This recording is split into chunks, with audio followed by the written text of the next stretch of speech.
Petrol અને ડીઝલના ભાવમાં ભડકો થતા ગુજરાતભરમાં આપણે જોઈ રહ્યા છીએ કે એવા સમાચારો આવી રહ્યા છે કે પેટ્રોલ પંપ પર લાંબી લાઈનો લાગી છે અને ખેડૂતો અને સામાન્ય લોકો જે છે તે પેટ્રોલ પંપ પર લાંબી કતારોમાં લાગેલા છે અને ફક્ત પેટ્રોલ ડીઝલ જ નહીં પણ દરેક જીવન જરૂરિયાતની ચીજવસ્તુઓની કિંમતમાં ખૂબ જ મોટો વધારો થઈ રહ્યો છે।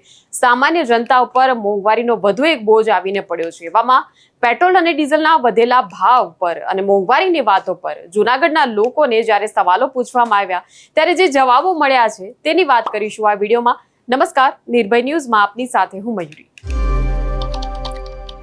તો પેટ્રોલ અને ડીઝલના સતત વધી રહેલા ભાવે મધ્યમ વર્ગના ખિસ્સામાં એક મોટું ગાબડું પાડી દીધું છે। દેશનો એ મધ્યમ વર્ગ કે જે માંડ પોતાનું ગુજરાન ચલાવતો હતો તેના પર મોંઘવારીનો કમરતોડ બોજ અત્યારે નાખી દેવામાં આવ્યો છે।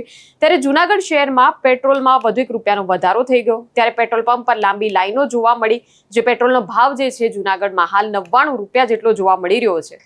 ત્યારે જૂનાગઢના લોકોને જ્યારે મોંઘવારી બાબતે પૂછવામાં આવ્યું ત્યારે લાંબી કતારોમાં ઉભા રહેલા આ લોકોએ શું જવાબો આપ્યા છે તે આપ જુઓ। મારું નામ પ્રિતેશભાઈ પટેલ।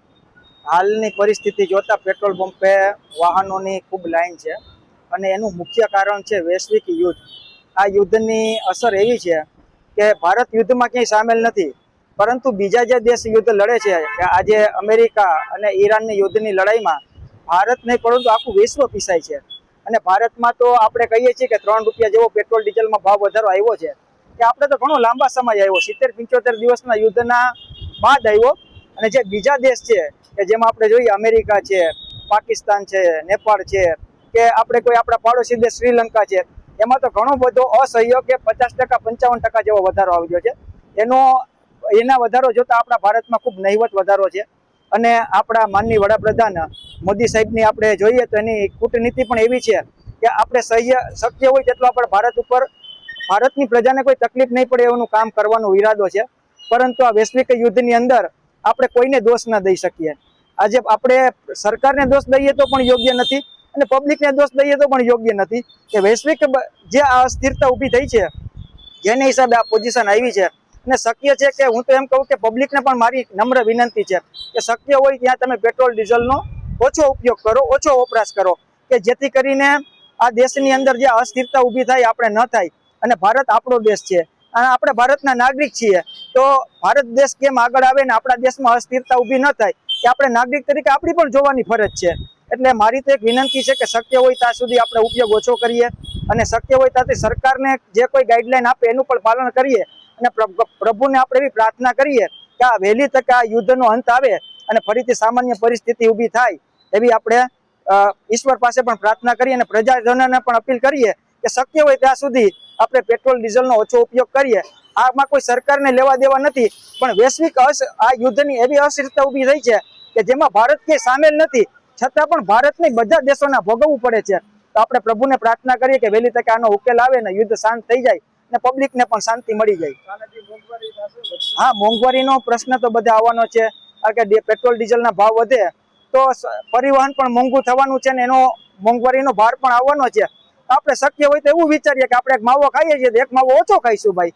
₹25 માવો અત્યારે થઈ ગયો છે, 25 ને એક માવો ઓછો ખાઈએ તો શરીરને આપણે શાંતિ રહેશે કે શરીરને નુકસાની નહીં થાય। ને ₹25 બજેટમાં મને એટલી ખબર પડે કે રોજનો આપણા ઘરમાં 25 નો વધારો આવે ત્યારે એક માવો આપણે ઘટાડી દઈએ તો વ્યસન મુક્તિનું પણ કાર્ય થાય, આપણા શરીરને પણ શાંતિ મળે ને શરીરમાં નુકસાની પણ ના આવે।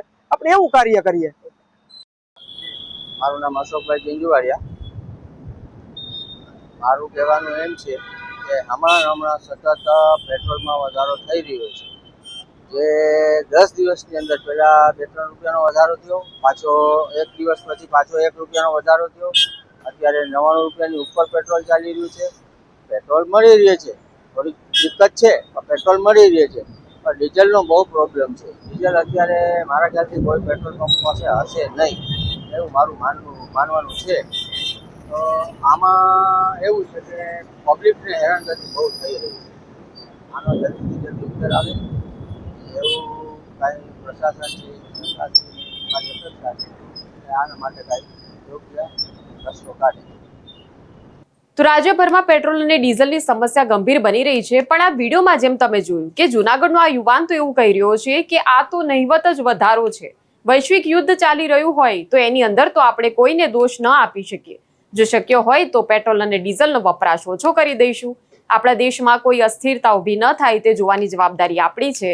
ભલે એક માવો ઓછું ખાઈ લઈશું, એનાથી આપણને જ ફાયદો છે. જે પેટ્રોલ ડીઝલના ભાવ વધ્યા છે એમાં તો સરકારને કાંઈ લેવા દેવા જ નથી. આપણા શરીરને આપણે ઓછું નુકસાન કરીએ, એક માવો ઓછો ખાઈએ, આવું કહી દીધું જૂનાગઢના આ યુવાને. અને જાણે એવું જ લાગી રહ્યું છે કે કદાચ મોંઘવારી અને જે પેટ્રોલ ડીઝલના વધેલા ભાવની જે બુમરાણ છે તેનાથી કદાચ જૂનાગઢના લોકોને જાણે ફરક નથી પડી રહ્યો. આ યુવાન જે છે એ કેમેરાની સામે એવું કહી રહ્યા છે કે આપણે આપણી રીતે સરકારને અનુરૂપ થવાના પ્રયાસો કરવા જોઈએ. સતત જે ભાવ વધ્યા છે એમાં આપણે કોઈ અસ્થિરતા ન થાય, આપણે જ વપરાશ ઓછો કરી દઈએ. આ જે પરિસ્થિતિ જે છે એ પરિસ્થિતિમાંથી આપણે બહાર નીકળી જઈશું, આવો આશાવાદ હવે જૂનાગઢનો આ યુવાન જગાડી રહ્યો છે. ત્યારે આપ આ યુવાનના વિચારો સાથે કેટલા સંમત છો, કમેન્ટ સેક્શનમાં અમને જણાવશો. આ પ્રકારના વિડીયો માટે જોતા રહો નિર્ભય ન્યૂઝ. અમારી ચેનલને લાઇક, શેર અને સબસ્ક્રાઇબ કરવાનું ભૂલશો નહીં. નમસ્કાર.